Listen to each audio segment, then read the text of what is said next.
I've got about apparently 5 or 6 minutes to say the most useful things I can think of. I'm going to do my best. It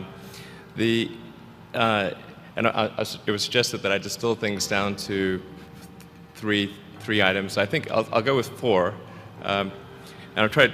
I think these are pretty important ones.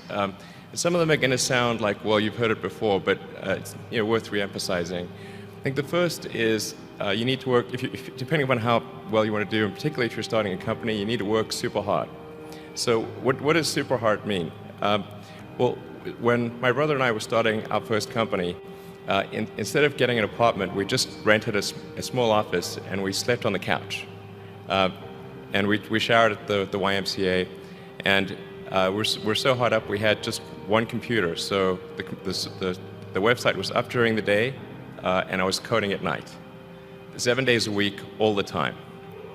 And I sort of briefly had a girlfriend in that period, and in order to be with me, she had to sleep in the office. So work hard, like every waking hour. That's the thing I would say particularly if you're starting a company.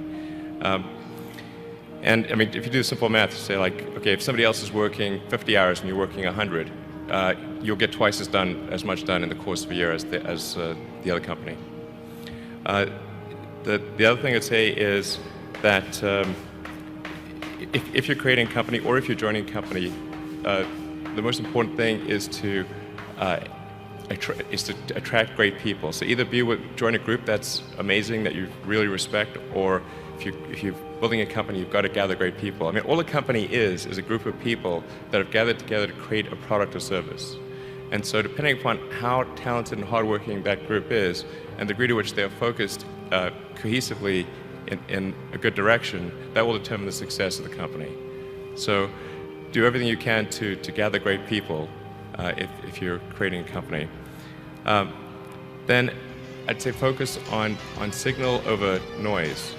A lot of companies get confused. They spend money on things that don't actually make the product better. So, for example, at Tesla, we've never spent any money on advertising. We put all of the money into R&D and manufacturing and design to try to make the car as good as possible. I think that's the way to go. So, for any given company, just can keep thinking about, are these efforts that people are expending, are they resulting in a better product or service? And if they're not, stop those efforts. And then the final thing is to sort of don't just follow the trend. So you may have heard me say that it's good to think in terms of the physics approach of first principles, which is, rather than reasoning by analogy, you boil things down to the most fundamental truths you can imagine, and you reason up from there. And this is a good way to figure out if something really makes sense, or if it's just what everybody else is doing. It's hard to think that way. You can't think that way about everything. It takes a lot of effort. But if you're trying to do something new, it's the best way to think. And that framework was developed by physicists to figure out counterintuitive things like quantum mechanics. So it's really a powerful method. Anyway, so that's, and then I think the final thing I would encourage you to do is, now is the time to take risk. You don't have, you don't have kids. As you get older, your obligations increase. So and once you have a family, you start taking risk not just for yourself, but for your family as well. It gets much harder to do things that might not work out.